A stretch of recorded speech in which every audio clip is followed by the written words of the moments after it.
Let's Talk Money Moves with Nia, your new favorite spot to have real, down to earth discussions about all things personal finance.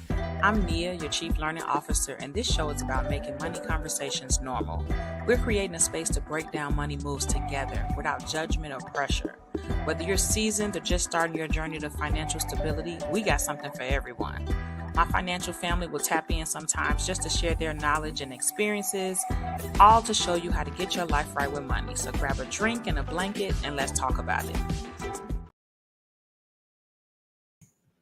What's up, y'all? So I'm going to start going live every Monday around 4 or 5 o'clock. Just to come on and talk about different money topics. So feel free to come in, drop your questions or whatever topic you want to discuss.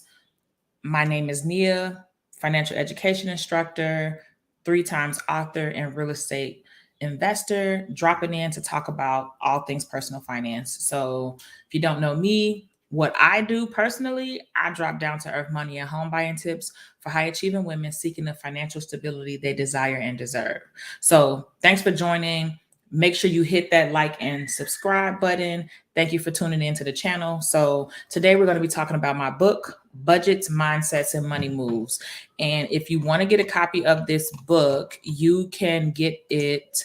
I'm actually giving it away for free right now. So you can go to thefreemoneybook.com and you'll be able to get access to the book for free. All you have to pay is shipping and I'll pay for it. So I'm going to be going live talking about the different chapters that is in the book, reading those chapters to you, and then telling you like at the end of the book, there is a actionable step. So I'm going to read the chapter and then I'll give you an actionable step that you can take to actually make it, to make it live. So the first chapter is called Money Management is a Form of Self-Care.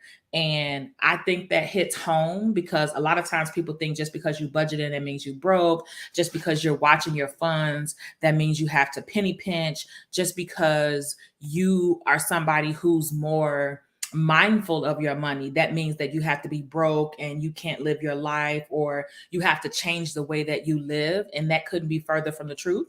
So if you have questions about maybe you've tried to budget and had problems or things like that, that's one of the things that this book really talks about. It talks about these things because if you've consistently tried to budget before and been unsuccessful, there might be other factors contributing to your money habits.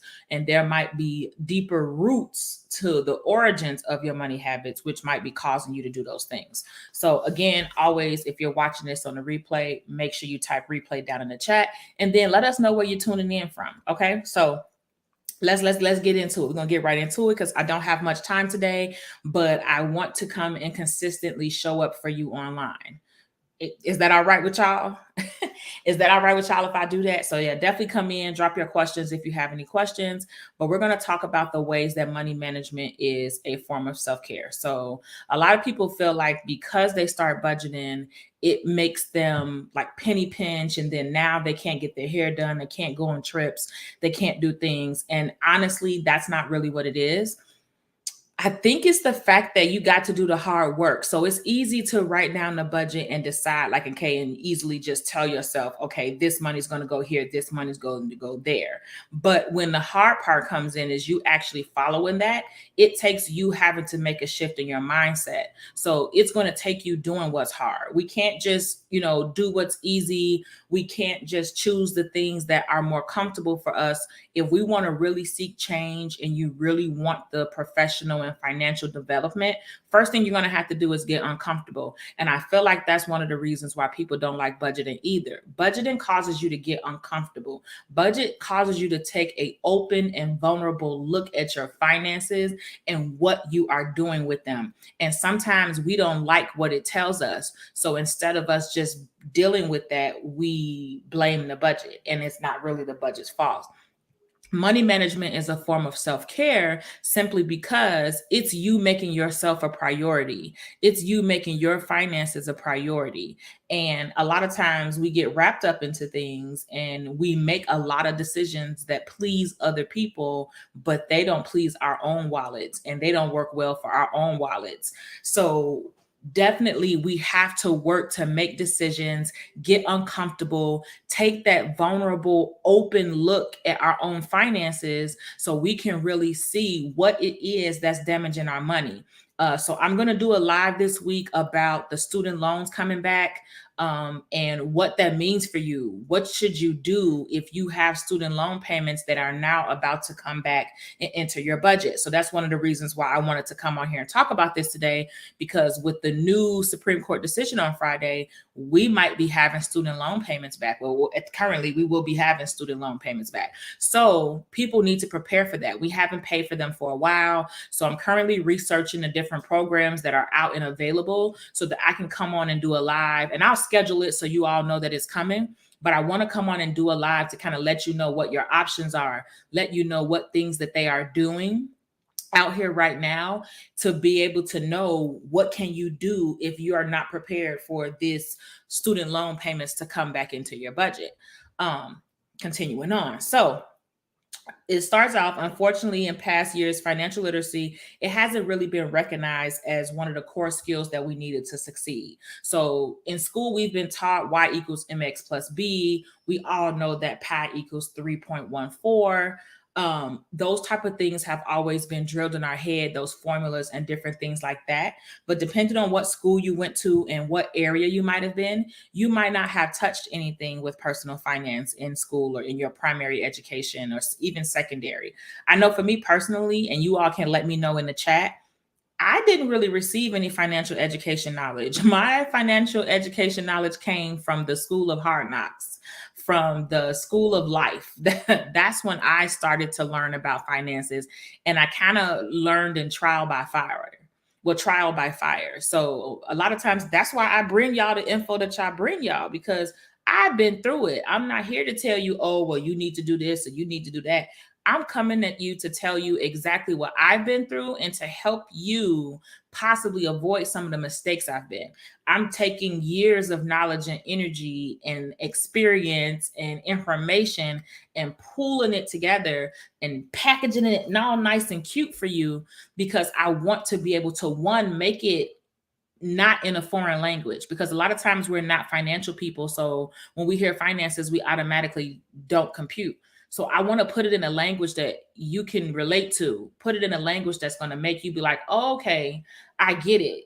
Because that's really what it boils down to. And that's the reason why the name of my business is Perspectives. I want to help change your perspectives, change the way that we think about it. Because if you think about it in a certain way, that's going to affect how you utilize it, how you look at it, if you actually even take the time to do it. All of these things are very important. So moving right along, because I'm going to probably do about 30 minutes. We're probably going to about 5 p.m. Central Standard Time today.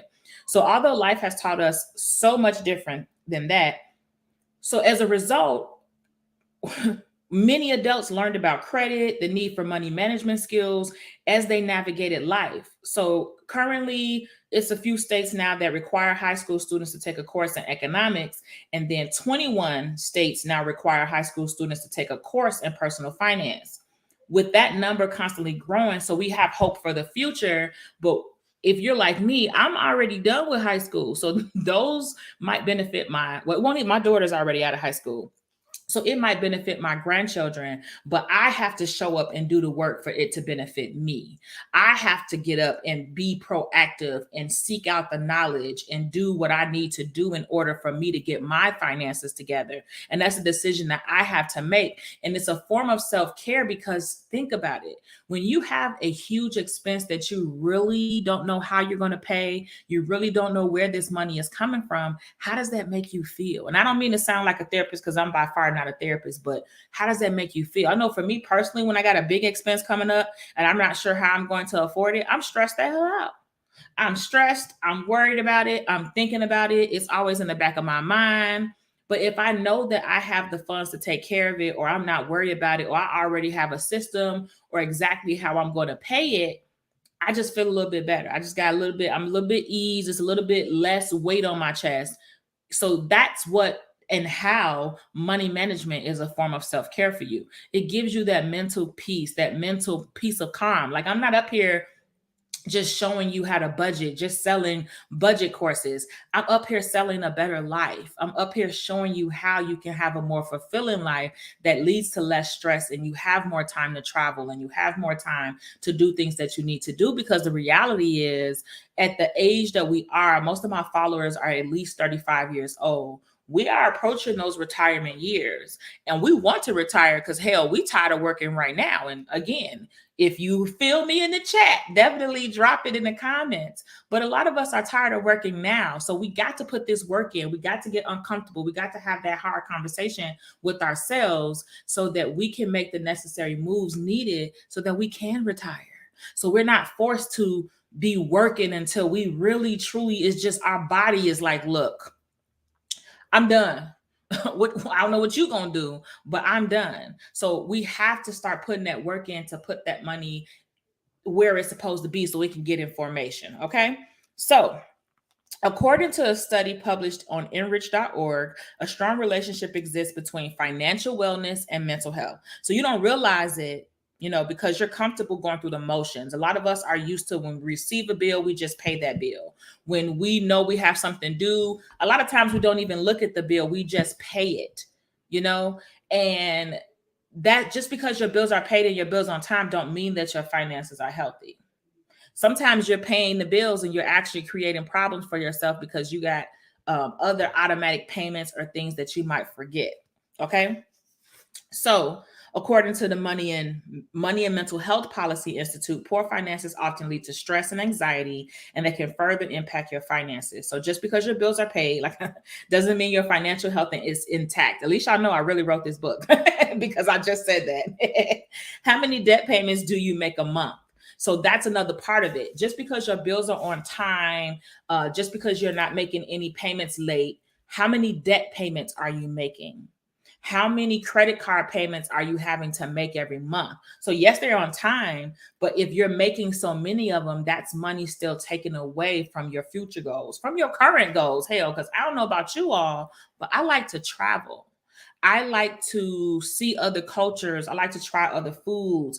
I like to be on a yacht somewhere on an excursion, drinking coconut water fresh out of a coconut. I mean, and maybe I'm alone in that. Maybe nobody else wants to be like that, but I know I do. And that's one of the things I work for. And that's one of the things that I stay on top of my money for. That's one of my whys and one of my motivations. I'm not a big partier. So if y'all get to know me, I'm not a partier. Only time I really go to a party is Carnival in Trinidad. Other than that, I'm doing more cultural things. I'm doing more things that allow me to experience and enjoy. She said that part, I'm tired of missing my check, paying credit cards. Exactly. So it's like we get used to having our paychecks taken away and deleted, like literally missing, because we get paid and most of our money is going straight to all of these creditors. So we have to have that uncomfortable conversation with ourselves where we're really looking at it and like, okay, look, somebody got to go. So then you create that budget and you make a list of what you need to do and how you're going to do it so that you can make a plan. It doesn't have to happen overnight. I did an interview the other day on NTD Good Morning, and then she asked me, like, what can you tell people? I got to do it with the mic, y'all. She's like, what can you tell people, so what they can do to prevent them from straying? And I'll keep it real. Like, I'm not that personal finance person that I'm here to tell y'all this nice, glitzy, glammy story of how wonderful and excellent it's going to be. It's going to take work, but that's the point. It's work for you. It's work for you to have the better life that you want. It's not just about the budget. I promise you it is not. But I told her, you will sway. That was my first response. You're going to sway. You're going to fall off. And you have to have that to get back on it. So I'm not going to sell you a dream and tell you that you getting your finances together and achieving wealth is going to be this real easy process that you just make two decisions and all you have to do is just skip 2 cups of coffee and that's it. And, skip 2 cups of coffee and make 6 figures and all your money problems will be solved. It's so much deeper than that. It's so much deeper than that. It depends on you, your own personal characteristics. It depends on you and your own relationship with money. So that's one of the reasons why I wrote the book. So I'm going to keep going live. My next live is going to be about the student loans. But after the student loans, then I'm going to keep going through the chapters of the book, because I think I wrote this book. It's about money. Now, it does say budgets, mindsets, and money moves. But as you go through the different chapters of the book, it's a lot of mental, and it's a lot of you figuring out what contributes to your money habits. Somebody asked in one of the groups the other day, she had a lot of debt, and she was thinking about taking a loan from her 401k to pay off the debt. And I asked her the same question I ask people all the time, and I even have a TikTok about it. Have you corrected the bad habits that created the debt? If you have not corrected the bad habits that created that debt, then its chances are you're going to run it back up again. You're going to pay it down with whatever loan you take it out, and then you're going to run it up. You know what I'm saying? Because you haven't corrected those habits. So when you get that free money on those credit cards, it's just going to flick that switch to tell you got more money to spend. You have to correct those spending habits first. You got to see where those spending habits even come from. Like, is it something from my childhood?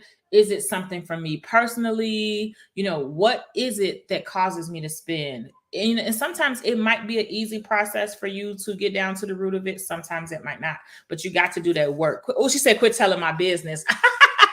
Now, I'm just trying to help. I tell you, I keep it real. Like, I keep it real. I get that a lot. I get people who comment on my posts or my videos, and they're like, you could have just at me next time. And I'm like, well, I'm sorry, sis, I don't even know you. Like, I'm just trying to help. I'm just trying to help, because a lot of times we think that everything is okay, and we think that everything is good because our bills are paid, or we send a little bit of extra money to our credit card every month. And that makes us feel better, but that does not mean that all things are good and well with our finances. So I tell the stories and I share the experiences, because that's sometimes your trigger to let you know, like, ooh, okay, she's talking about me. Okay, maybe it's some work that I do need to do with my finances. Maybe it's something that I do need to work on. So that's all. I'm just ringing the alarm. That's all. So, like, example, if this is you, you pride yourself on excelling in your career, your education, and other areas of life. You see goals and you conquer them. However, when it comes to money management, you feel like the concept goes over your head. You've just operated without taking a deeper dive into your money moves because, it's fine. It's fine, right? It's fine. You carry high balances on your credit card, you struggle with debt elimination, and you make poor spending decisions that negatively impact your mental and physical health. For some, it's just what you've been accustomed to doing. Carrying high debt balances is simply just a way of life and normal. Well, I'm here to tell you that, in fact, it is not normal. Okay? A New York Post article said that 4 in 5, which is about 84% of people, said that they feel mentally better if they know they have their finances under control. And then nearly as many as 78% believe having financial stability can have a positive domino effect in their lives. So I bring up statistics, on purpose to show you that, one, you're not alone. You're not on an island. You're not somewhere just struggling by yourself and you're the only one having to experience this issue. There are others that experience the same issues, others that are struggling with their finances as a whole. But I need you to know that you are capable. I need you to know that you are worthy. And I also need you to know that you deserve financial stability. And I say those consistently. You will hear me consistently repeat them until people will literally associate my name with those words together. But it's truly important for you to know that you are capable, deserving, and worthy of financial stability. It belongs to us. We are destined for greatness. We came from greatness and we are destined for greatness. So it's in order for us to take our full place there, we have to know that it's possible. We have to be able to envision and imagine ourselves. What is our life going to be like when we get rid of all this debt? What goals are we going to send that money to now that we are not paying the debt? I had a customer, she's a student. She enrolled in my Money Moves course and she was doing well. I think I told her story the other day on the live. She made 6 figures. She owned 2 properties. Like, to the average person, her credit score was like 740. So the average person was like, oh, she's doing great. No, she was still living paycheck to paycheck because she had so many credit cards that she owed that it was sucking up her paycheck. So that's regardless of whether you are looking comfortable, quote unquote, to society because of their societal norms. How do you feel about your money? And how do you feel about your finances? And she was stressed. She was stressed. She was frustrated. She just had got to the point where she didn't know where to turn, but she know that she didn't want to be in the situation she was in. She know that's not where she wanted to be. And that's what made her come. And she took my course and she really got down to it and she realized what her problem was. Because that's one of the big part of my thing is figuring out your why do you do it? Like, what is it? Because sometimes we spend money, we know we don't have any business spending it, but we still spend it. So it's like you got to get down to that. Why am I doing this? Why? You know? So she did that. And one of the things she realized is when she does make purchases, her first mind is to spend it on her credit card. Like, even if she has money on her debit card, she will automatically use her credit card to pay for it.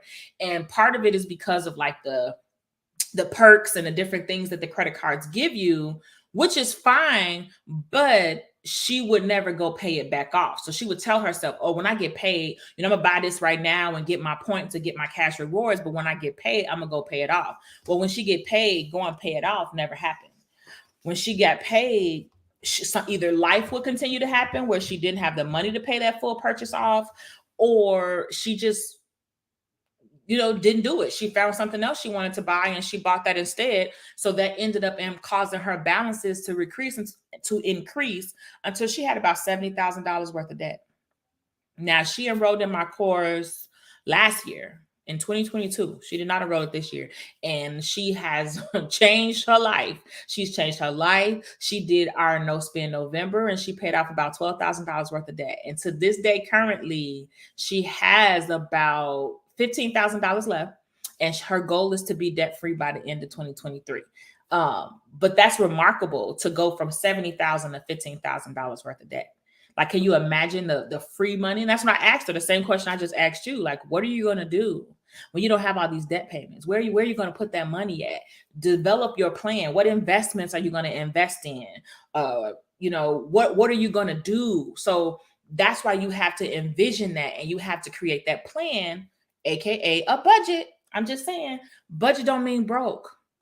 Budget mean that you keep an eye on your money and you know what you got. You know what's going on. That's what budget. Budget mean knowledgeable. That means that you're knowledgeable about your money and you're knowledgeable about what's coming in and going out. Okay. The other day I had an account just completely disappear on my online banking, which I'm gonna have to make a video about that. It just disappeared. So if I was somebody who didn't watch and pay attention to my finances, or I didn't check my online accounts, that account would have just disappeared. It had money in it. It wasn't a whole bunch of money, but nevertheless, I don't care if it was 25 cents. It was my 25 cents. I don't know about you, but I work hard for my coins. I don't get coin thrown at me for nothing. I have to work for it. So I had to go into the branch because they had marked my account dormant, but I had consistent transfers going into the account. So how was it dormant when it had activity? And then why wouldn't you contact me before you mark it dormant? So you have to be watching and be mindful of your money, because a lot of people are counting on you not being mindful of it. A lot of people are counting on you not. So let's go. Let's talk about the negative effects of poor money habits. So let's take a closer look at the negative effects of your bad money habits. Carrying high balances on credit cards not only accumulates debt, but it also accrues interest and fees. And that's important because if you look at the current market where they keep announcing that interest rates are rising, that means that your credit card interest rates are rising also, which means you're now paying more money for the same debt, which means that if you continuously pay that minimum payment every month, it's going to take you way longer to pay it. So you need to create a budget and get a debt repayment plan is what you need. So you can create a schedule for you to pay those accounts down, and you can use the snowball effect, the debt avalanche effect, whichever one you want to use, but figure out which one works for you so you can get rid of it. Okay. So what it'll do is it'll lead to stress, it'll lead to worry, and it'll spill over into other areas of your life. So you might be irritable. You might be like laying up in the middle of the night because you're thinking about these finance and different things like that. So, and that's not even the only way how finances impact our mental health. So it can cause you to feel overwhelmed, irritable, problems focusing, and it can affect your physical health, which will help to lead to poor sleep, like I just mentioned, headaches, or even high blood pressure because you're consistently worrying. So one of the biggest failures of bad money management is NSF fees. So when you get those insufficient funds fees because maybe you forgot about a auto debit that was coming out, that's usually according because you didn't budget. You didn't know, okay, this is exactly what's coming out. So I know this is how much money I'll have left or how much money I need to make available in my account. Okay. And that's, to me, paying NSF fees is like throwing money in the garbage. Like, you might as well. So the key to all of it, as we wrapping it up to the end, is changing your relationship with money. So a money mindset is considered your feelings and your beliefs around money. The mindset you hold around money can identify the way you use it, how you look at money. It can tell you how you see people who have more money than you. It can tell you how you look at people who have less money than you. Because if you deem money to be the wherewithal be all, you will look at people who don't have as much money as you and you will look down on them when you really shouldn't, because money doesn't make the person. The person is who they are. But a lot of people don't know that they might have a certain way. Like, how did you see money when you were little? So just a reminder, I'm reading from my book, Budgets, Mindsets, and Money Moves. If you do want a copy, feel free. I'm actually giving them away for free. You only just have to pay the shipping. You can go to thefreemoneybook.com. There are 10 main chapters, but I also tell my story and, how I learned about money and got better about money. But it's really made for the busy woman who, she's high achieving and she gets a lot of stuff done, but she hasn't really figured out money, and money seems like a foreign language. So I want to put it in a way that you understand. So let me tell you what the actionable steps are from the first one. So the actionable steps from the first chapter are: practicing daily affirmations is going to help you achieve a more positive money mindset, and it'll be very helpful to achieve your financial goals in the future. It'll surely enhance your money situation by making your financial life strong and stable with lots of money in your pocket, abundant wealth. I personally say affirmations every morning. So an example of this is, instead of saying that, oh, I can't afford that, or I'll never be able to do that, you tell yourself that money comes to me easily and frequently from multiple sources on a continuous basis. That's saying that you have money flowing to you. You're not operating in a moment of lack. You're not operating in a source of lack.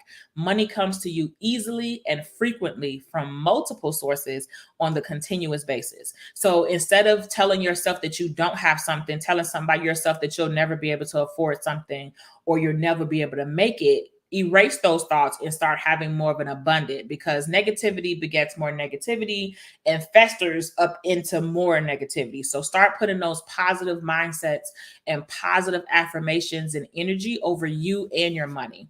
The second actionable step from the first chapter is improving your money mindset. Why don't you, like I said, explore how you feel about money?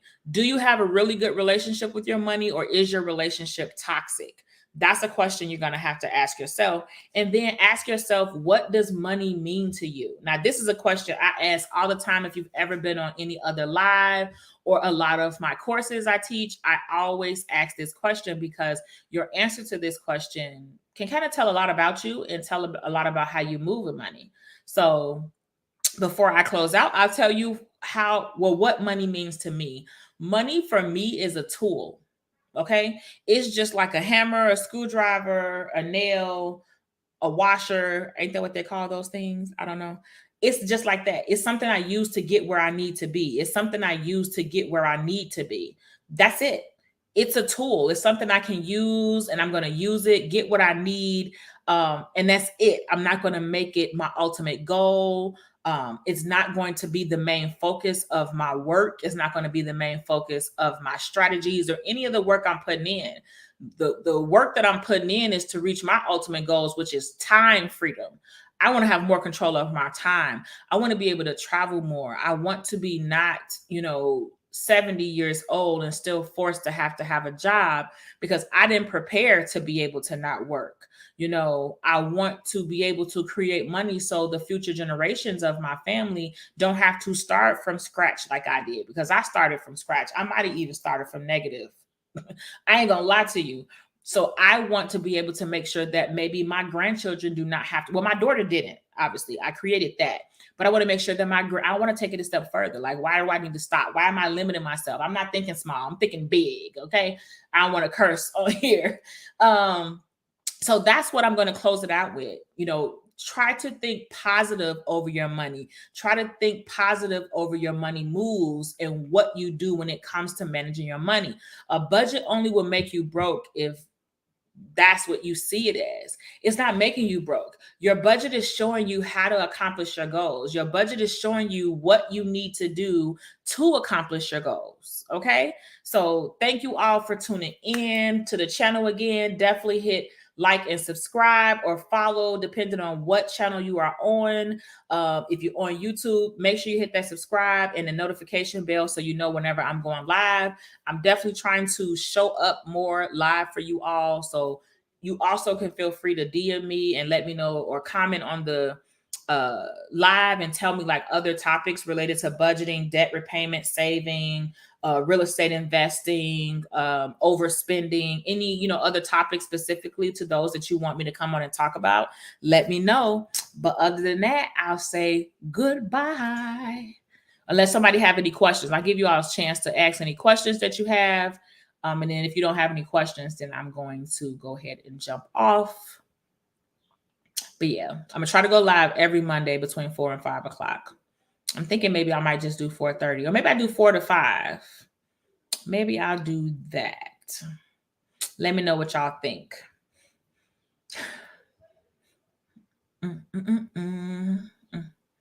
Doesn't look like anybody has any questions. All right, y'all. I'm going to go. Oh, hold on. There we go. Say, do I need to cancel my card to stop interest? Even if you cancel your card, though, you talking about closing the card. If you close the card, you have to consider the implications on your credit. So before you decide to close the card, yeah, you got to think about how it's going to affect your credit, because that's going to affect your credit age. That's also going to affect your credit utilization because of what other credit cards you might have. It's just like it's not a specific question that can be like cookie cutter, because it's going to depend on your specific situation, what your financial goals look like. Like if you're planning on buying a house in the next year or two, I don't advise canceling or canceling the card. I think you would make a more aggressive debt repayment plan to get it down, because when you close a card, it's going to affect your credit score. And if you're looking to purchase property or make any type of purchase in the next near future, then that's going to affect it, and you kind of might need it. So I think that's a more specific question based on your own, financial situation and where you are currently.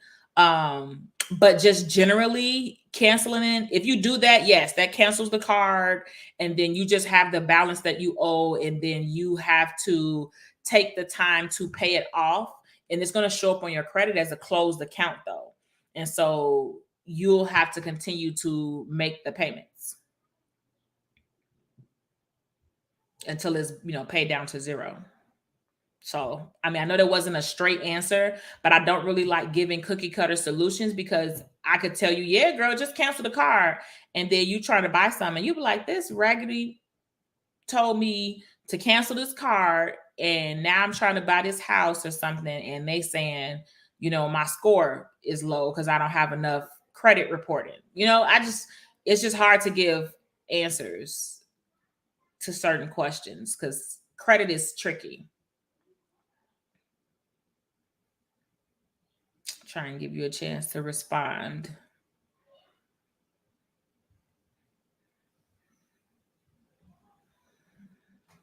But yeah, so I would say look and see like what your ultimate goals are is the first step for you. Thanks, no problem. Yeah, I would say look and see what your ultimate goals are is your first step. What are you trying to do? And then second, you want to look at your overall credit, what's on it, how many cards are reporting. If you only just have that one card, then I would not close it. I would make a budget and a debt repayment plan so that you can get it paid off. It would be a better solution if that's the card that you have, the one card that you have. So hopefully that helps. Like if you want more specific, I knew it affected my score, but I wasn't sure if the interest would still be there. I got you. Okay, so you knew that part. I didn't know you knew that. Okay, I just like to say it as a disclaimer, like just so you know, just so you know. Okay, I'm going to go ahead and sign off for today. I hope you all enjoyed this live. I'll be showing up. So I'm going to schedule the next one, but I'm definitely going to go live this week to talk about student loans and if the payment's coming back, what programs. I got to research because it's a lot of different programs that he created. So I got to research them so I can have all the information for you and then share probably like some slides that's detailing them that y'all can screenshot so you can know like what's going on with the student loan situation if you can't handle taking those payments immediately back into your budget. So you all have a good one. Thank you for watching. I'll catch you all next time. And I'm out.